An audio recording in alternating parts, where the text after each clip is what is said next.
Hey everybody, and welcome to another GMG review. Today we're taking a look at WARCROW, the Song of the Dormant. The new two-player starter set from Corvus Belli for WARCROW, their skirmish level kitchen table fantasy game. Now this is releasing a whole new faction into the game, the Feudom, as well as expanding upon the Scions, who were the evil antagonists inside their dungeon crawl adventure game, WARCROW Adventures. They were available with a card deck, basically you could buy separately with a single character in Sciocast as PvC pieces. Basically give you something to do with the bad guys from that adventure board game.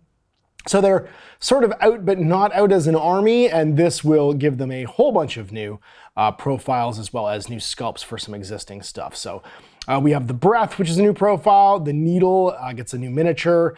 These guys are intact, who get new sculpts and miniatures. I'm planning on actually blending them into my PvC ones and using them as unit leaders and stuff, and that way I can have some alternate sculpts and expand my already sort of like started collection. And we get a new progenitor. He's a new master basically for the bad guys, the Scions. And then we get a whole bunch of these new Feudom miniatures. We get some Guisarm, which are the sort of pikemen, the main sort of line infantry troop, and it follows the same format where you have a leader, a caster, and a support piece. Although interestingly, in this box set, the support piece is a cool sort of like fighter guy, almost like a paladin, as opposed to like the support caster piece in some other factions. So what comes in the box? You also get a gaming mat, 3x3 gaming mat, a selection of cardstock terrain. The terrain has, interestingly enough, been done in a nice matte printing this time around. So the quality of the printing is way up. But the only downside is because of the dark sort of setting, it's more important than ever to grab your Sharpie and Sharpie out the edges of the terrain. If you can see here, the difference it makes. This one's got like old, like early video game lines around the edges. It's almost like a border, like a cell shading kind of thing happening. If you just grab a Sharpie, I can demonstrate really quickly the easiest way to do this on cardstock terrain.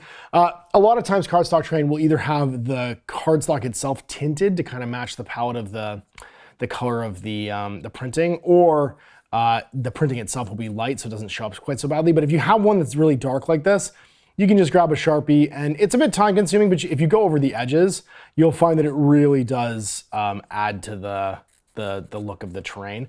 And you can tell here sort of between these two, just the difference. So here's one where I haven't finished yet, and this is the one I have finished. You can see just the sort of like blinding edge detail versus the finished stuff. It makes it blend into the battlefield a little better. And again, it's not that time consuming. If you sit and maybe do it for like half an hour and just really get like a nice fresh Sharpie, you can push it down. And because the cardstock is roughly the same color, you can often find Sharpie colors that will match the color of what you're doing. So let's say if you were doing Infinity Train and it was like blue, you could find a blue Sharpie and that would actually match your edges. So nothing wrong with the terrain. It's very different. We have two large ruins. We have this cool little chapel.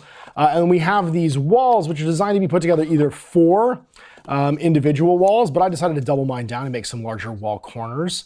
And then I had these extra pillars and stuff too I could use for my objectives and stuff if I want. So a little bit of versatility in the terrain, which I thought was cool. And we have some 2D terrain as well. Matches the gaming mat, this little well, some weird tangly vines. Some trees, because some of the factions really require trees, like the Cyanin. And a bone temple, because, you know, Danny Boyle's been around and he's been building bone temples. It's actually the Scions thing. The miniatures themselves, interestingly, the character models are being done in what looks like Unicool, which was a type of resin being used by Corvus Belli for some of their tags. My Assassin AR for Infinity came in this as well. And it's a really nice fine casting, like a bit more like less flexible. It's a little more brittle, but the casting quality is really fine for the character models. And then typical Sciocast for the infantry, which I thought was neat. So it looks like the ones that are kind of your more fiddly character-driven miniatures, they're doing in a finer casting quality now. So the Breath, the Master, and the Needle were all done in, it looks like Unicool, and the rest were done in Sciocast. And then as like a test, I was curious if that was the same across both. The Guisarm are all in Sciocast on the Feudom side, and then the characters once again are all in this like more inflexible but finer detailed. It looks like Unicool. Of course, I can't speak to the actual production detail, but it is the short story long is 2 different types of resin for 2 different types of miniature, and they're clearly putting some emphasis on the character models. You get a full set of cards, obviously. So the new Feudom profiles in here for the Guisarme. Morgane du Geoffret. This is your priestess spellcaster. You can join the Guisarme. And then you have the Knight of the Sacred Relic, who's your sort of support piece / fighter. And this is and then sort of Verena is your commander, your high command. And she's like a priestess as well. So interestingly, a spellcaster leader, not a fighty leader, which is pretty uncommon so far in faction releases. You get an alt card for a Progenitor Sculptor, and then Master Uruk, who is the big bad over here, who's also a fighter / caster. You get your Intact, your Breath, and your Needle. So the Breath is a support caster. The Needle is obviously a little like medic-y piece that can go in your units and bring guys back to life. And the Intact are just berserker fighters who will die for the cause. You get a full set of tokens. Now, interesting thing for people who are just thinking about getting into WARCROW. Every one of these box sets comes with a complete set of tokens for 2 players. So you get your turn tracker for 2 players. You get a set of the bespoke pace miniatures, or not miniatures, pace measuring gauges. So a pace in this game, because everything's on a 30 mil base or a subset of a 30 mil base, the monsters are on 60. A pace, the measuring unit, is half of a base. So you move, and that means that you can literally measure in base lengths if you want where something can go. So these are 15 millimeter segments. So it is its own unit of measurement. I found it annoying originally, but because the token set comes with a measuring gauge that does everything that you want, and you're measuring front to back, so you hop from one side to the other. That's what a move is basically. It wasn't that bad. It's a fairly simple thing once you get your mind wrapped around it. And then your turn tracker. And you get a full set of dice for 1 player. Now, if you have 2 sets of these, you never roll more than 3 dice of any color. So this is a complete set of dice for a single player in their bespoke dice system where you have like offensive, defensive dice. This came from Aristea. So you have switches, hits, and blocks. Cool colored dice are typically your blocking dice. Warm colored dice are your attacking dice. And all of your abilities and your card trigger off of that. So that's why you need them. And that's not for everybody, but they give you enough to play, obviously, in the box set, so that's usually not a problem. And finally, we get our introductory booklet, which tells the story of what's going on here in this little conflict between these 2 factions, gives you some how to play scenarios. Of course, the rules for this game are completely free online. And by playing through all of the story scenarios, you'll eventually learn the rules for all of these models and the core structure of the game. So a nice way to play, and it just gives you sort of some reference for when you're reading the rulebook, like what's going to happen. It kind of makes it more digestible, and is a good starter set entry. For this game, a lot more than for Infinity, I think that the introductory booklet style works. Infinity has a lot more options, whereas the options aren't nested in this game. You move, rest, and I think those are the 2 really core abilities, and then attack. And that's it. So you only have 3 things that you do, and the rest of your abilities are always on your card. So there's not like a bunch of hidden information in the game in the core rules, like there is in Infinity, that you won't know where it goes. I did a little organizer for all my tokens.